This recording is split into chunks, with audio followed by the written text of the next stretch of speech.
Este programa é livre para todos os públicos. Mateus, capítulo 15,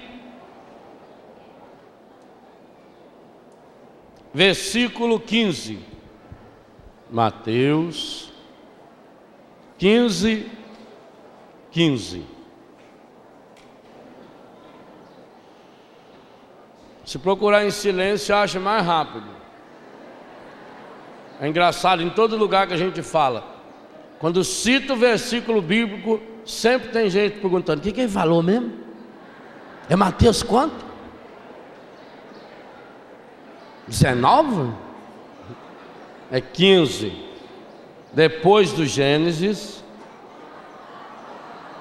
versículo 15.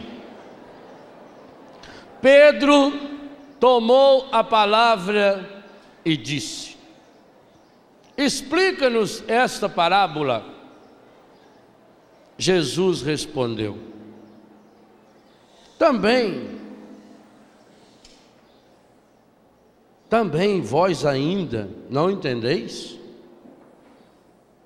Não compreendeis que tudo que entra pela boca vai ao estômago e depois é evacuado na fossa? Mas o que sai da boca vem do coração, e isso é que torna impuro.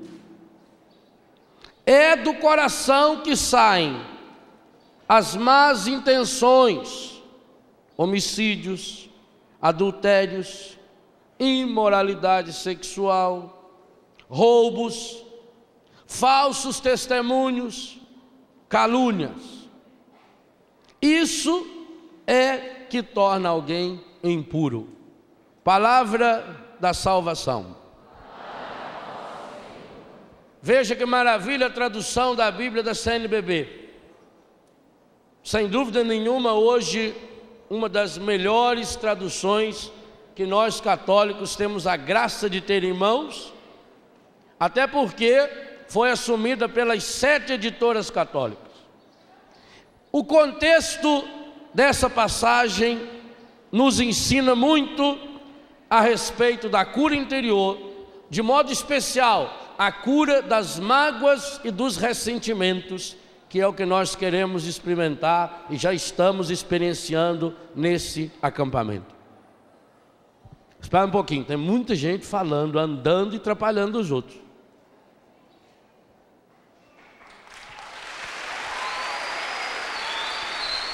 Isso.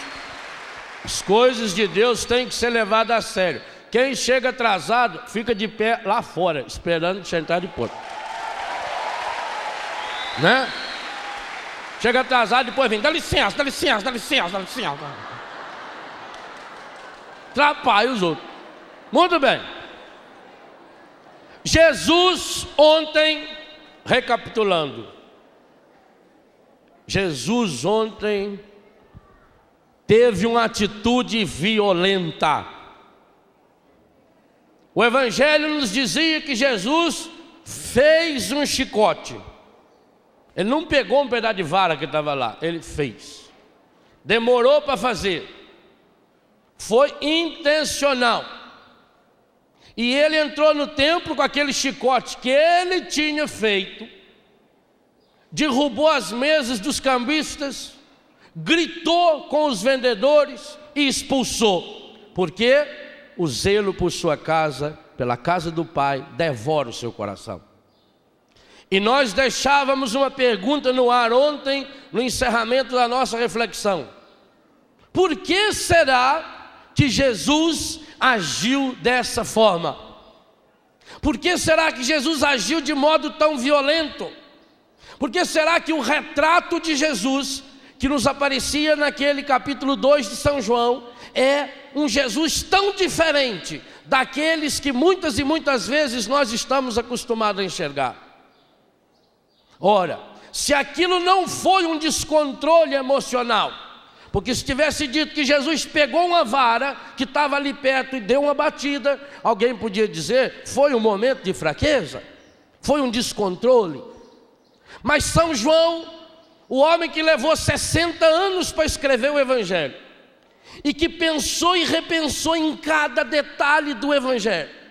Cada texto do Evangelho de São João tem uma riqueza profunda de detalhes. Ele não quis pura e simplesmente reproduzir o que os outros evangelistas tinham escrito, ao dizer para nós que Jesus fez, Ele mesmo, com a mão, teceu um chicote. Significa que Jesus estava muito, muito consciente daquilo que Ele fez.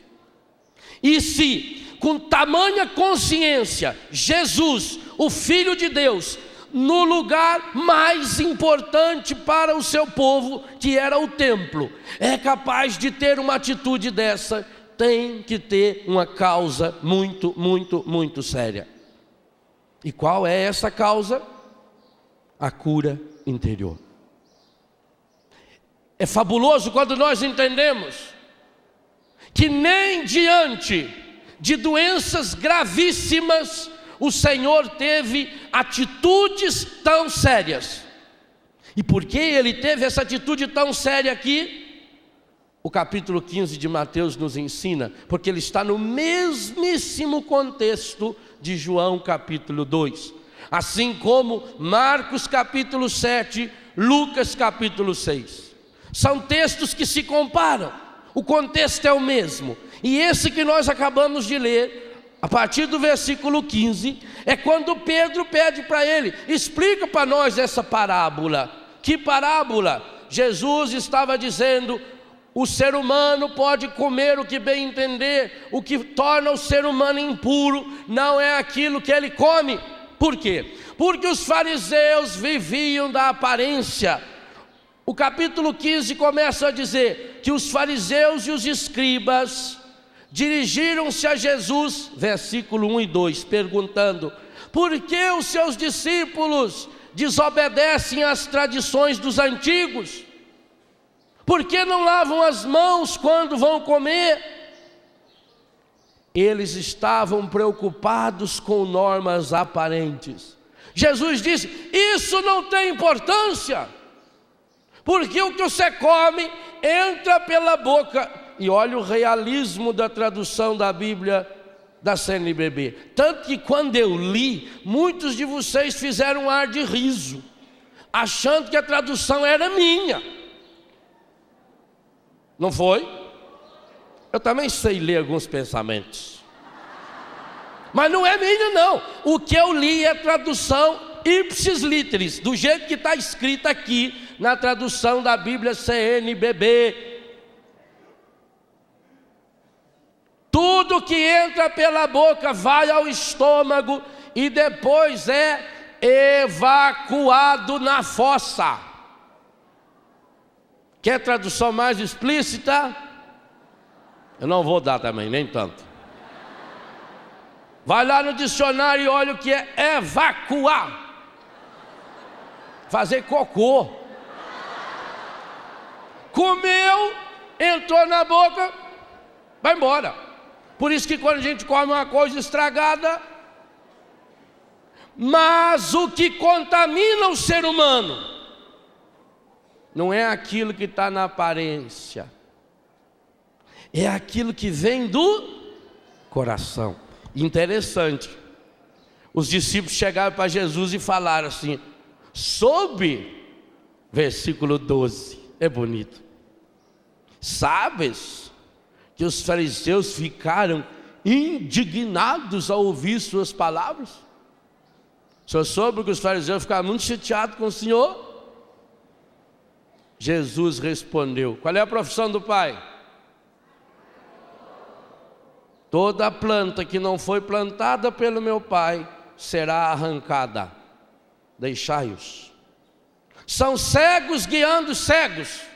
Ora, se um cego guia outro cego, os dois caem no buraco. E aí que Pedro falou: Senhor, se a coisa é tão séria assim, então nos ensina, nos explica essa parábola. Aí nós entendemos por que que Jesus foi tão violento, Por que que ele tem atitudes tão determinadas? Fez o chicote, derrubou as mesas, brigou, gritou, espalhou pelo chão as coisas, porque trata-se de salvar o ser humano. A cura interior não é um momento, e o Padre Jonas deixou isso bem claro hoje de manhã, não é um momento de emocionalismo barato. Ai, eu fiquei tão emocionado. Ai, aquilo me tocou muito. A cura interior é uma oração de rebeldia. É uma oração de recusa, de rebeldia e recusa às ciladas do encardido. Por quê?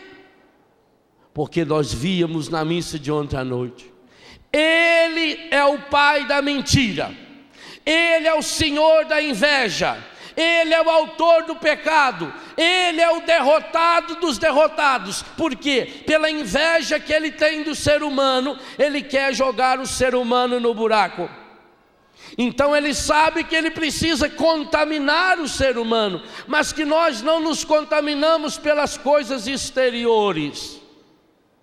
Nós nos contaminamos, diz Jesus, e essa é a gravidade, porque Jesus é tão violento, a partir de um coração ferido, um coração machucado, um coração que não ama, é fonte de desgraça, de sofrimento, de morte. A razão pela qual o mundo está vivendo, tudo o que está vivendo, a razão porque você sofre, a razão pela qual eu sofro, é que nós temos corações feridos e machucados. E o Senhor quer curar o nosso coração. Gente, o ministério da cura interior em Jesus é tão fundamental, que é o único ministério que ele realiza antes de nascer, no nascimento, depois de nascer, na infância e adolescência, na juventude, na idade adulta, na morte e depois da morte. Jesus tinha tanta pressa de curar o coração da humanidade, que antes de nascer, ele já exerce o seu ministério. Quando Maria vai visitar Isabel, Jesus estava na barriga de Maria. Quando Maria chega na casa de Isabel, Isabel com toda a tristeza da sua vida, Isabel era senhora estéril, Isabel carregou anos e anos e anos de mágoas e ressentimentos, até mesmo contra Deus, porque não podia ter um filho.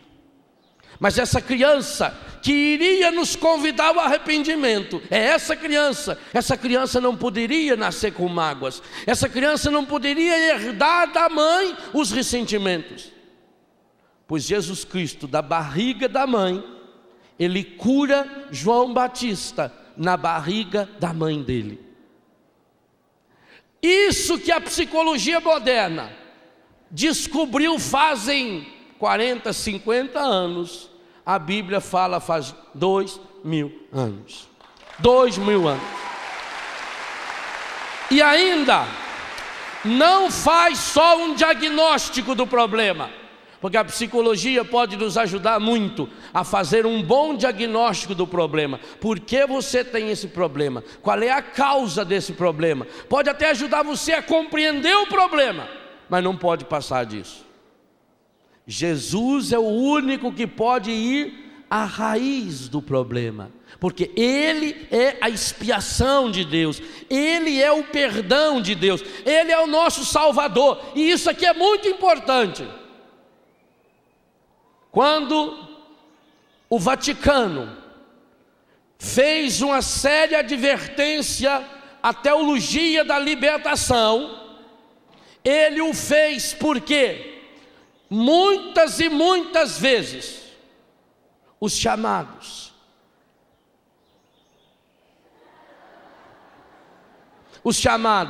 teólogos da libertação estavam apresentando um Jesus Cristo puramente libertador social. E a igreja foi severa e disse: isso está errado. Jesus não é aquele que vem só para ajudar que a gente se organize socialmente. Pois hoje eu diria que está na hora da igreja mandar uma carta também a muitos e muitos católicos que pregam um Cristo intimista, como se fosse o meu terapeuta, o Cristo da nova era. A nova era, ela não vai contra Jesus no sentido histórico de falar mal dele, não. A nova era quer mostrar um Jesus da era de Aquários. E quem é esse Jesus da era de Aquários? O Jesus da era de Aquários é um profeta poético, é um cara que ensina parábolas bonitas, é alguém que sabe falar palavras bonitas, é alguém que leva você a um momento emocional. Esse não é o Jesus Cristo apresentado no Evangelho. Esse não é o Jesus Cristo da cura interior. O Jesus Cristo da cura interior não é o Jesus Cristo da autoajuda. É o Jesus Cristo da rebelião. É o Jesus Cristo que arma um chicote para dizer para mim e para você: o primeiro passo para a gente expulsar do coração as raízes disso aí que está nos contaminando é a gente também fazer um chicote. Ou seja, você vai ter que fazer o seu. Ah, como era dolorido quando a mãe mandava a gente ir no mato arrumar um galho de pitangueira para a gente mesmo poder apanhar. E aí se trouxesse um galho muito curto, apanhava com aquele e depois ia buscar outro.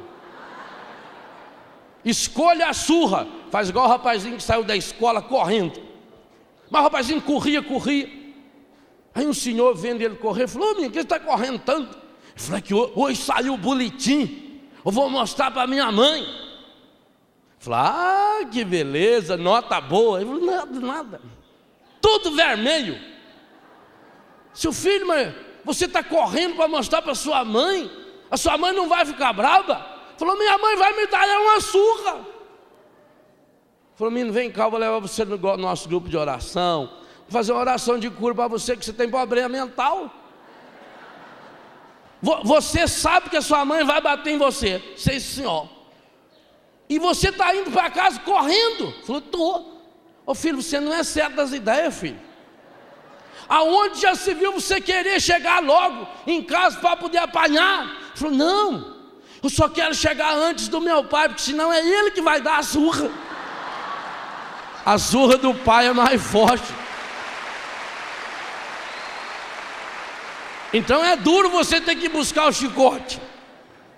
Mas Jesus diz que tem que fazer o chicote. E o que significa fazer esse chicote? E um chicote de cordas. Corda é um monte de coisinha que você tem que ir juntando, amarrando, trançando. Então eu tenho que fazer um exame da minha consciência. Eu tenho que amar esse chicote. Eu tenho que descobrir onde estão as minhas áreas fracas. Aonde que eu sou limitado? Em que áreas eu percebo a minha fraqueza? Porque quantas e quantas vezes, quando nós falamos em santidade, a pessoa logo pensa: não, para ser santo a gente tem que ir morar num mosteiro, para ser santo a gente tem que morar num Carmelo, para ser santo a gente tem que sair do mundo. Por que a gente escuta tanto essa expressão? Quando eu estava no mundo, é preciso sair do mundo. Porque no dia a dia a gente já descobre uma coisa: é muito fácil você ser santo sozinho. Agora, ser santo convivendo com determinadas pessoas, ser santo na minha casa, ser santo morando ao lado daquele vizinho, ser santo tendo a sogra que eu tenho. Ah, padre, o senhor fala bonito, Padre Jonas fala bonito. Eu queria ver se o senhor tivesse uma sogra igual a minha. E a sogra deve estar dizendo: eu queria ver. Ela vai no outro padre: queria ver, padre, se o senhor tivesse uma nora igual a mim. Então eu preciso fazer um diagnóstico. Quais as áreas da minha vida que eu sou fraco? Isso é duro. Por que os fariseus ficaram brabinhos com Jesus? Porque tem que tirar a máscara, porque tem que reconhecer. O arrependimento, esse primeiro passo da cura interior, ele é muito dolorido. Não é fácil.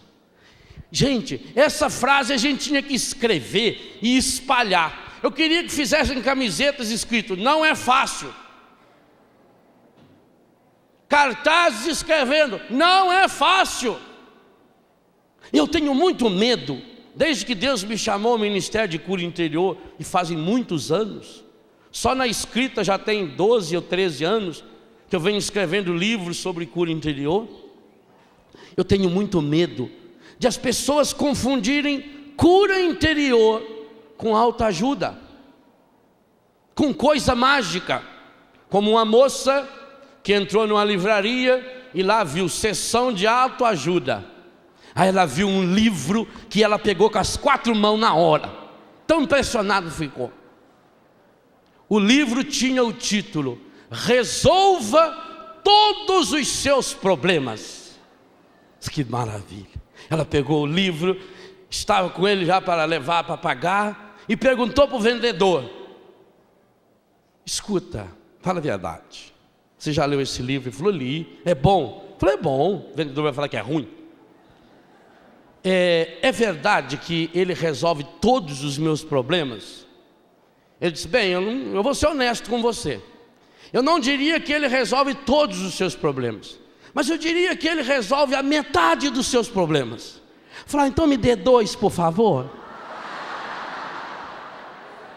Eu tenho medo que as pessoas comecem a comprar 2 livros meus por vez, porque já que um resolve só a metade dos problemas, eu vou levar 2.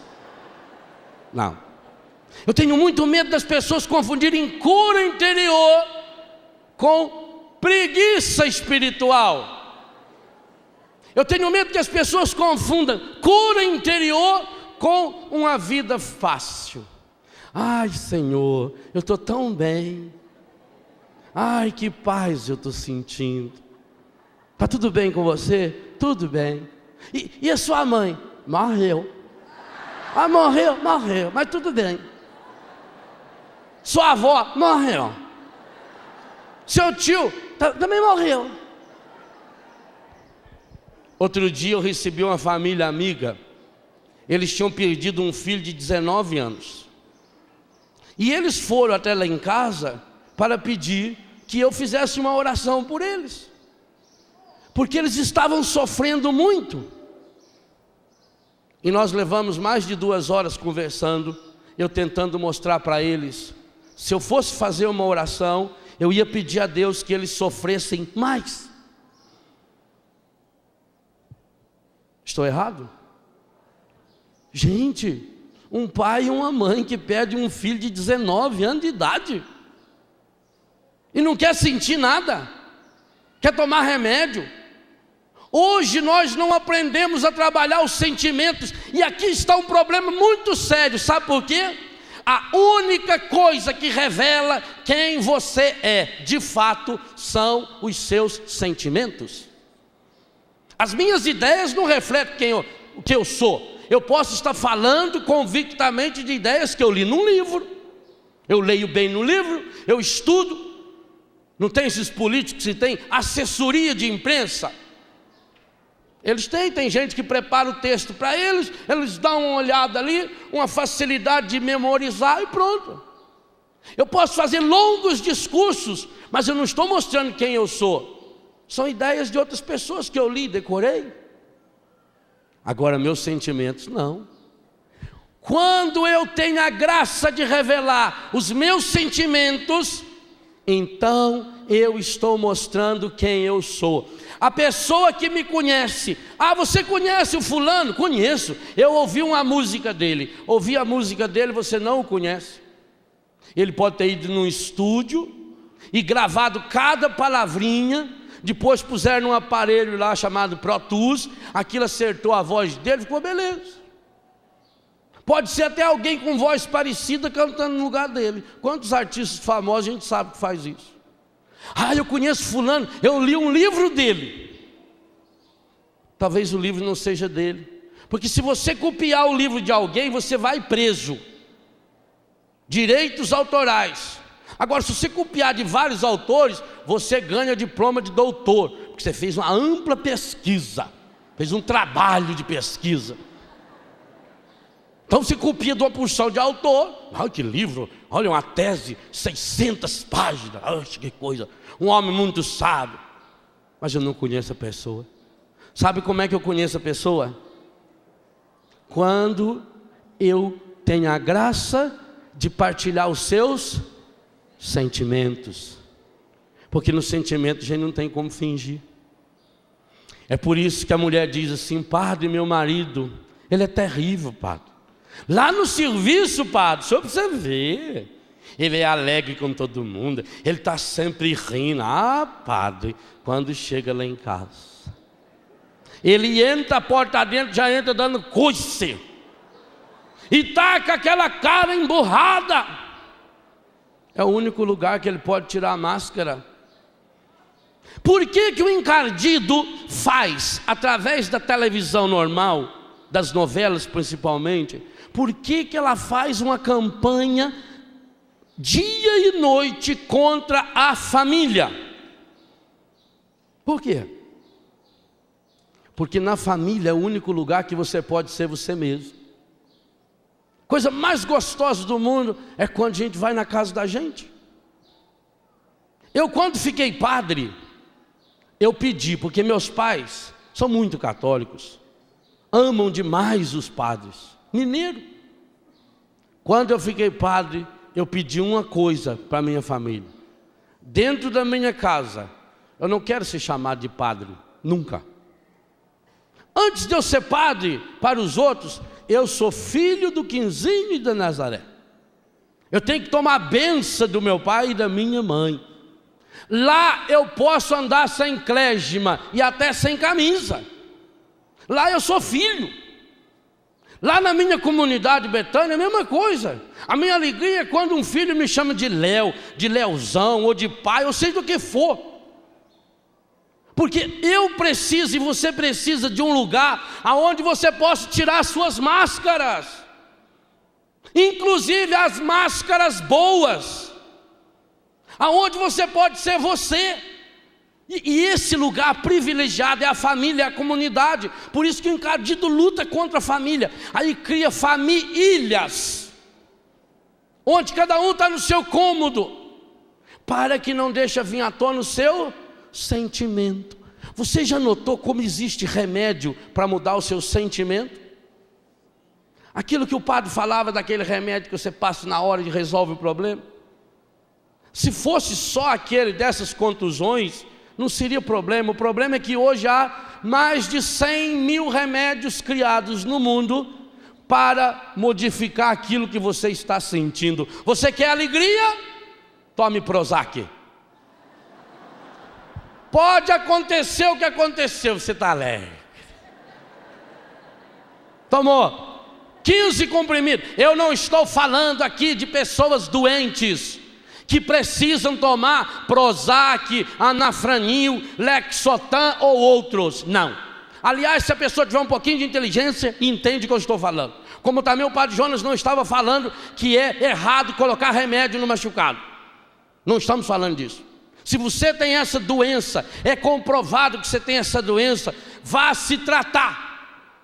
Mas não como estão se fazendo, como está se fazendo hoje. Hoje morre uma pessoa para dar notícia. Não, primeiro dá um comprimido para a pessoa. Ela não vai suportar. Uai, mas não era gente que a criou? O que não acaba? O dia que nasce já sabe que vai morrer. Não, fica muito traumatizada. Sabe quando a gente sabe que uma pessoa ama para valer? É em velório. Em velório é o lugar melhor que tem de você saber se a pessoa ama. Porque se você vê a pessoa descabelada, minha Nossa Senhora, por que aconteceu isso? Por que levou? Pode saber Peso de consciência. É.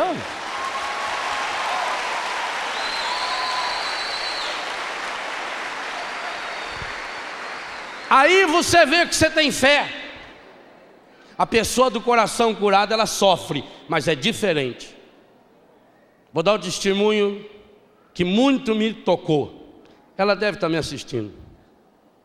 Quando meu irmão mais velho morreu, uma morte absurda e estúpida, morreu de besta, porque bebia muito e não quis parar de beber. A hora que quis parar de beber foi tarde.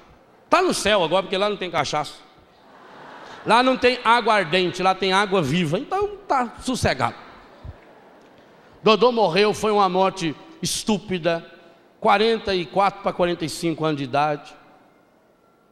Como diz papai, mãe nenhuma cria filho para morrer. A morte dói. Então, alguns dos nossos pensavam, como é que será que a mamãe vai reagir? Mamãe muito amorosa conosco. Fomos criados numa família muito amorosa, graças a Deus. Alguns falavam, bom, quem sabe, como a capela fica do lado da Santa Casa, se for preciso chama um médico, porque a Dona Helena não vai aguentar. Levamos o corpo, umas 4:30 da manhã, cheguei em Itajubá, telefonei, trouxeram mamãe. Eu fui buscar ela e papai na porta da capela, claro que chorando, seguraram no meu braço e fomos. Mamãe chegou do lado do caixão, deu um beijo na testa do Dodô, aquele silêncio. Dona Nazaré enfiou a mão no bolso, tirou o terço e começou: creio em Deus Pai Todo-Poderoso, Criador do céu e da terra. Entende o que é coração curado? É isso. É na hora do sofrimento. Ali eu descobri mais ainda a mãe que eu tinha. Isso é sentir. A fé é sentimento, é emoção. Mas não é aquela emoção descabelada desse povo que em vida não escreve um bilhete para o outro, e depois que morre vai atrás dessas antas que tem por aí para ver se manda alguma carta psicografada para a pessoa. É burro. Porque veja, se o sujeito não sabe nem o endereço da casa dele para mandar a carta, como é que você sai daqui, você vai lá em Beraba, em Berlândia, não sei aonde? O sujeito em vida nunca foi lá na Uberaba, na Uberlândia, não sei aonde. Depois de morto, como é que ele acha aquele endereço? Não é burro? Manda um e-mail, telefona, liga para o celular, vai lá no banheiro e escreve com o batom, eu. Agora vai lá, tá mandando dizer que tá bem, viu, que tá tranquilo. Ai, que tá. Tem gente que é besta e tem gente que gosta de ser besta. Como é que você viveu a sua vida? Então, o encardido quer destruir nossos relacionamentos. Por quê? E aqui está a seriedade da coisa. Jesus não ia pegar chicote só por isso. Jesus não é só um psicólogozinho, não. Jesus não vem ensinar uma terapia de autoajuda.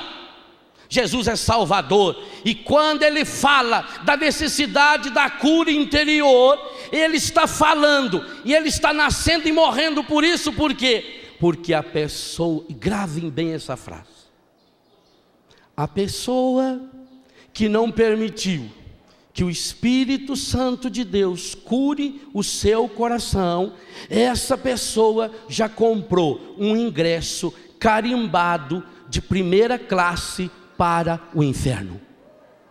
Isso é muito grave. E quem falou isso foi Jesus.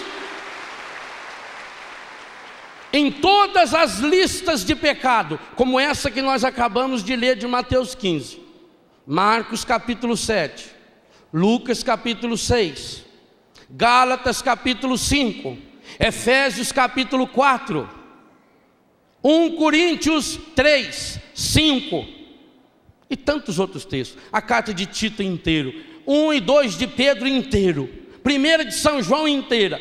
Em todas elas há uma certeza: quem não ama vai para o inferno. Está escrito. Você não ama? Eu sinto em dizer para você, mas nós não vamos se encontrar no céu. Quem não ama vai para o inferno. Não só vai para o inferno, já começa a criá-lo aqui. Por isso, gente, olha o que Jesus falou, João capítulo 13, versículo 34 e 35. Isso está no meu livrinho Cura Interior. João 13, 34 e 35. Nisto saberá o mundo que vocês são meus, se viverem o amor. Qual é a carteira de identidade do cristão? Amor. E amar quem? A Deus sobre todas as coisas, com toda a tua força, com todo o teu pensamento, com todas as tuas emoções, com todo o teu sentimento, com todo o teu corpo, e ao próximo como a ti mesmo. Agora responda com toda sinceridade: você consegue fazer isso? Talvez a gente vai ter que fazer igual aquele aluno. O professor chegou com a pilha de prova e só nota 0, 1, 2. Ele falou: eu fico impressionado em ver uma turma de burro na minha frente. O que adianta eu falar, explica, vocês são burros. E o pior é que vocês são burros, mas vocês não assumem que são burros. Os alunos tudo. Eu estou falando para o bem de vocês. Deixa de ser burro. Ao menos pelo amor de Deus, assumam que são burros. Mas eu quero ver se vocês têm coragem disso, professor. O aluno aqui, que realmente reconhecer que é burro, fica de pé. Diz tudo sentadinho. O aluno que se reconhecer burro, faz favor, fica de pé. Vocês são burros e não aceitam que são burros? Quem é burro aqui fica de pé. Genésio se levantou. O professor falou: muito bem, Genésio. Ao menos você reconheceu que é burro. Genésio, meu filho, o que levou você a reconhecer que é burro? Ele falou: dó. Dó? Falou: eu não acho que eu sou burro não, mas eu fiquei com dó de ver o senhor sozinho em pé aí. Aí eu levantei.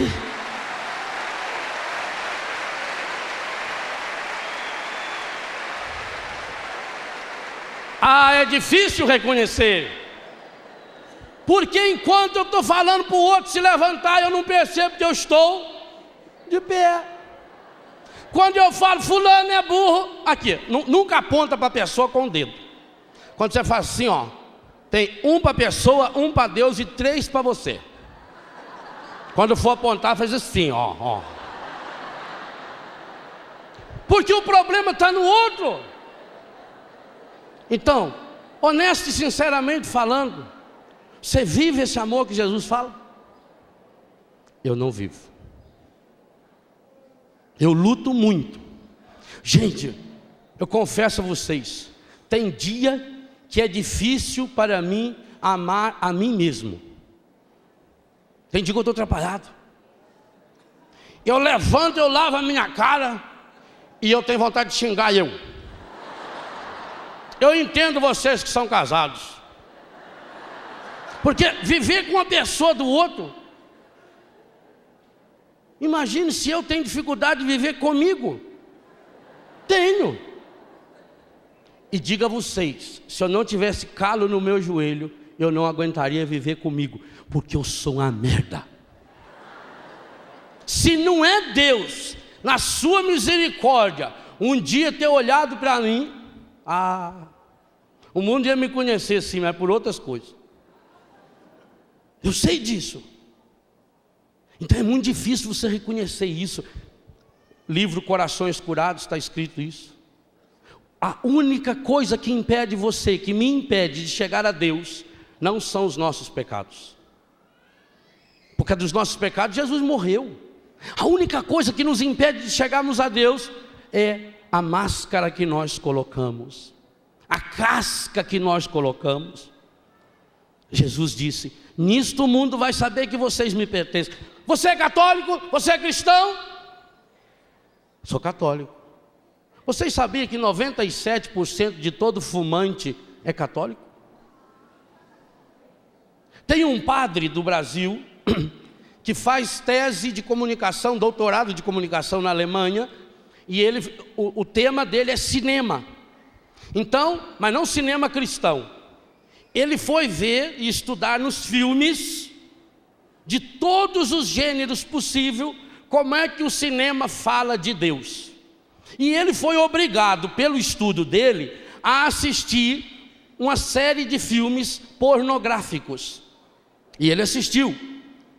E uma das coisas que mais deixou esse homem triste foi que em praticamente todo filme pornográfico aparece numa parede um crucifixo. Mas isso é um absurdo? Não. Isso é um retrato do nosso cristianismo fajuto.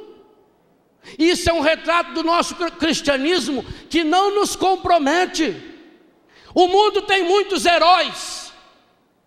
Ah, fulano recebeu o prêmio porque ele dominou não sei quem. Fulano é um grande herói porque ele dominou. O maior herói que existe no mundo, e é o único que entra no céu, é aquele que pela força do Espírito Santo aprende a dominar-se a si mesmo. É muito fácil eu dominar nos outros, é muito fácil eu mandar os outros. Eu quero encontrar alguém que manda em si mesmo, e o único jeito de mandar a si mesmo tem um exemplo para nós, é Maria de Nazaré. Ela conseguiu mandar em si mesmo quando ela disse: eis aqui a serva do Senhor.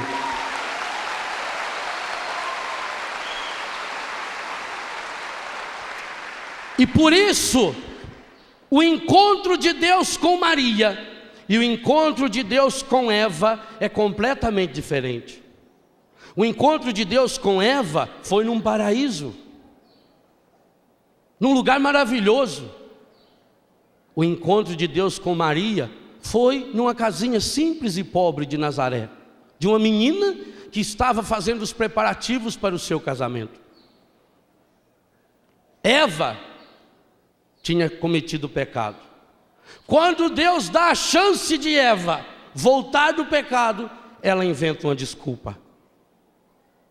Maria não tinha pecado, mas falou para Deus que ela era fraca. Como é que isso vai fazer, Senhor?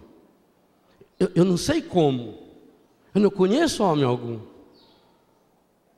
Eu sou muito fraca, Senhor.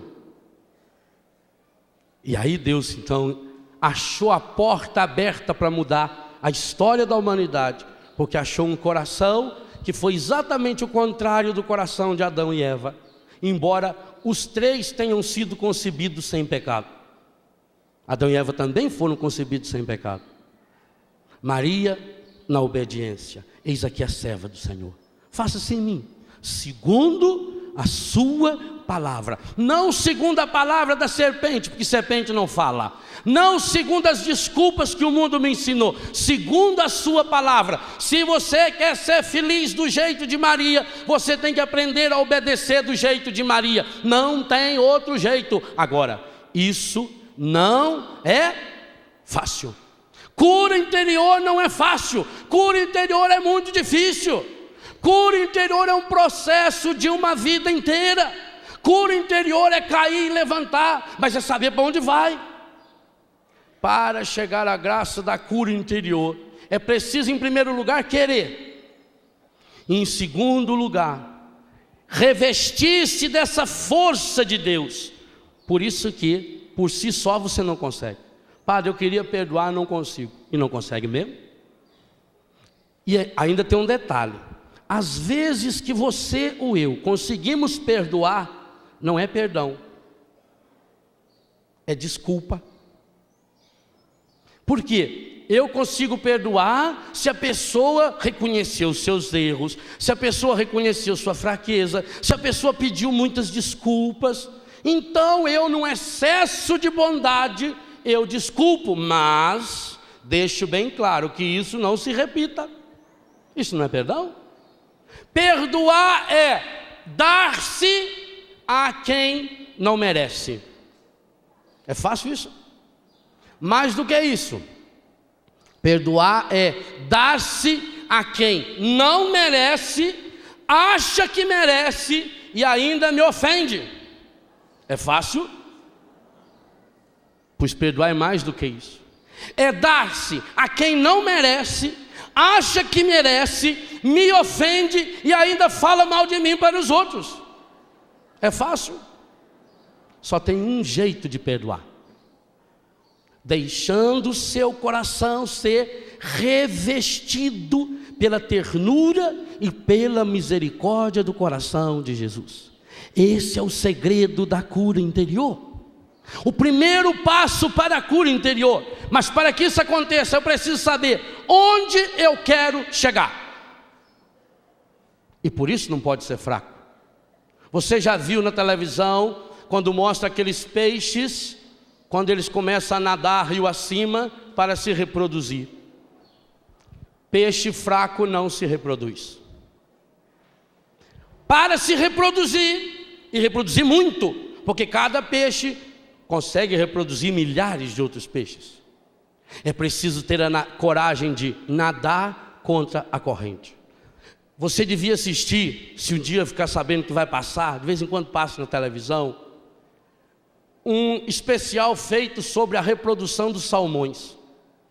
O salmão é um peixe que vive no mar, mas ele nasce na água gelada do rio. Lá onde as geleiras vão se derretendo, forma aquele lago gelado, é ali que o salmão se reproduz. E depois, quando ele cresce, ele começa a descer pelo rio, aquelas pirambeiras enormes, aquelas cachoeiras, até chegar no mar, e ele vive no mar. Ele vive 3 anos e meio, 4 anos em média. Com essa idade, está chegando o fim da vida dele, e o final da vida dele é a hora da reprodução.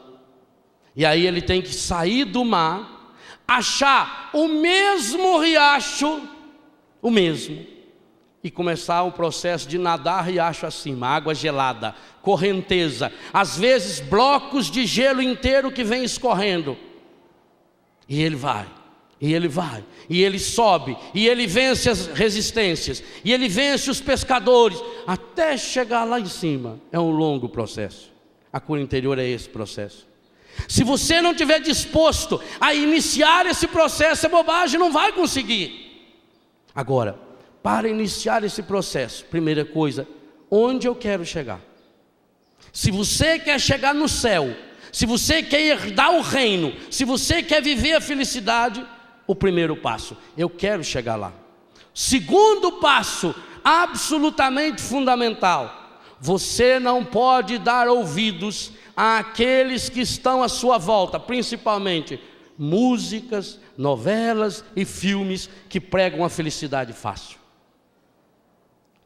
Era o aniversário do rei.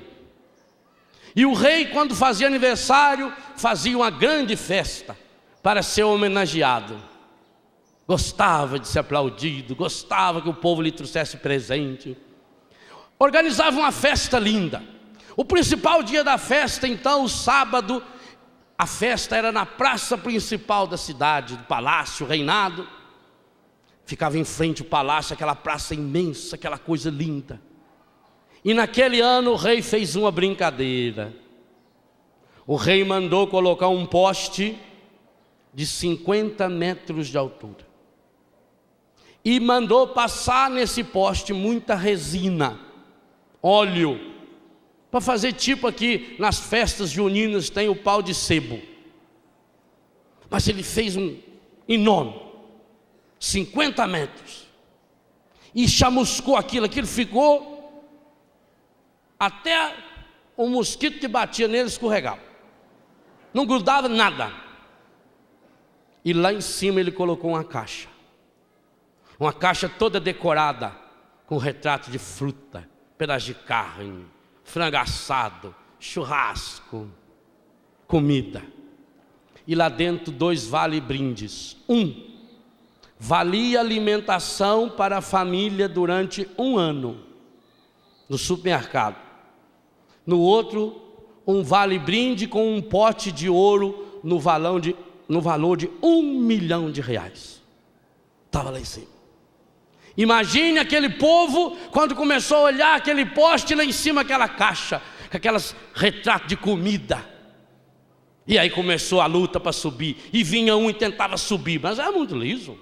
A pessoa começava a subir e os colegas começavam a gritar: sobe, sobe, sobe, sobe, sobe. E ele começava a subir e caía. Aí vinha outro. Aí teve um sujeito que pegou o celular e mandou chamar o maior alpinista daquele país. O homem que já tinha subido a torre do World Trade Center antes daquele probleminha que aconteceu lá. O homem que já tinha escalado o Everest. Ele ainda tinha o título de alpinista urbano. Ele subia nas paredes daqueles postes, daqueles prédios. A chegada dele foi solene. Carro de bombeiro tocando e ele lá em cima. Aquela fortaleza, músculos. O ombro dele emendava assim na nuca, aquele negócio, ó. Cara, era... Ele com a roupa especial. Estava com o suspensório que às vezes o Braz usa para tocar saxofone. Suspensório desse, um negócio no joelho, uma peseira. Tudo. Todo mundo aplaudindo. Preciso de um momento de silêncio para me concentrar. Concentrou. Olhou o poste. Difícil. Mas não é impossível. Começou.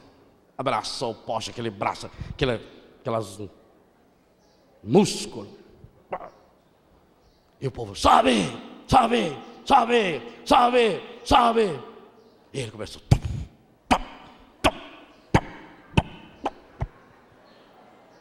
Uns 10 metros.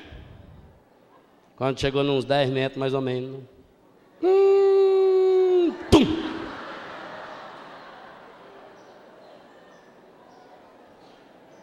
Falei: mais difícil que eu pensava. Mas na vida a gente tem que levantar quando cai. Vou me concentrar melhor.